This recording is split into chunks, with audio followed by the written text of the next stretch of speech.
एक हदीस मेरा दिल करता है आपको याद हो जाए। मुस्तदरक लिल हाकम में हदीस है। हज़रत अनस बिन मालिक रदी अल्लाह ताला अन्हु फरमाते हैं, एक भाई हुजूर की बारगाह में बैठा रहता था।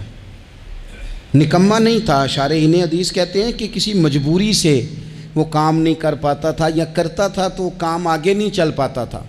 ज़हनी सलाहियत ही शायद ज़्यादा नहीं थी। ये हदीस मिशकात में भी मौजूद है, मुस्तदरक लिल हाकम में भी मौजूद है।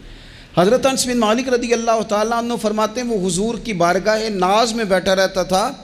उसके भाई ने आके शिकायत की, या रसूल अल्लाह सल्लल्लाहु ताला अलैहि वसल्लम, ये कोई काम ही नहीं करता, कोई मेहनत नहीं करता, कोई जद्दोजहद नहीं करता, आगे नहीं बढ़ता। मुझे इसकी ज़रूरियात की किफ़ालत करनी पड़ती है, मुझे जद्दोजहद करनी पड़ती है, मुझे इसके मामलात का ख्याल रखना पड़ता है, आप इसे समझाएं। तो हुजूर ने बहुत सारे लोगों को समझाया जो काम नहीं करते थे। हमें सियासता में वो हदीस भी मिलती है जिस बंदे को नबी पाक सल्लल्लाहु अलैहि वसल्लम ने कहा था कि तेरे पास जो भी घर में है ला, तो वो प्याला और कंबल लाए थे। हुजूर ने बेच के कहा था जा कुल्हाड़ा ख़रीद के ला और लकड़ियाँ काट के तो बेच के अपना और अपने घर वालों का पेट पाल। ये सारी बातें अपनी जगह पर यहाँ नबी पाक ने एक रूहानी मसले का हल भी बताया। अल्लाह के महबूब अलैहिस्सलाम से अर्ज़ की, हुजूर ये यहीं बैठा रहता है और सारे ही काम मुझे करने पड़ते हैं। तो हुजूर ने नज़र मुबारक उठा के भाई की जानिब देखा जो भाई का शिकवा कर रहा था।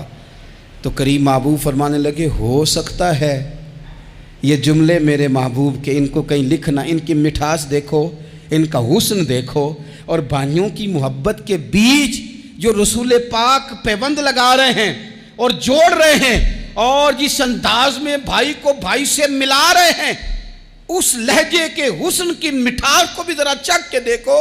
हुजूर फरमाने लगे, हो सकता है रब तुम्हें जो रिस्क दे रहा है वो इसी भाई की वजह से दे रहा है। भाई भाइयों दे वैरी हुंदे ते भाई ही भाइयों दियां बावां। ओ भाई हो सकता है इसकी वजह से तुझे मिल रहा हो, इसकी वजह से। वो दरवाजे न बंद करें जिन दरवाज़ों की बरकत से रोज़ी आती है।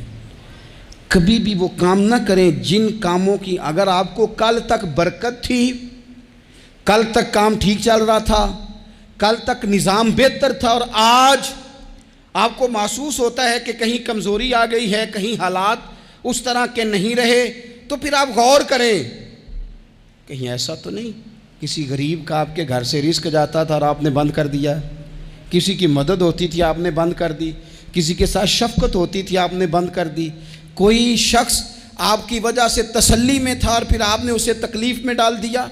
अल्लाह के महबूब ने फरमाया, तुम्हारे कमज़ोरों की वजह से तुम्हें रिस्क दिया जाता है, तुम्हारे ज़ईफ़ों की वजह से तुम्हें रिस्क दिया जाता है। तुमने तो एक बंदा ये कह के निकाल दिया कि जा तेरी तनख्वाह मैं नहीं दे सकता, लेकिन क्या पता कि उसकी तनख्वाह की वजह से ही बाकी सारा कुछ भी आता हो, क्या पता कि उसी के सबब से अल्लाह इनाम फरमाता हो।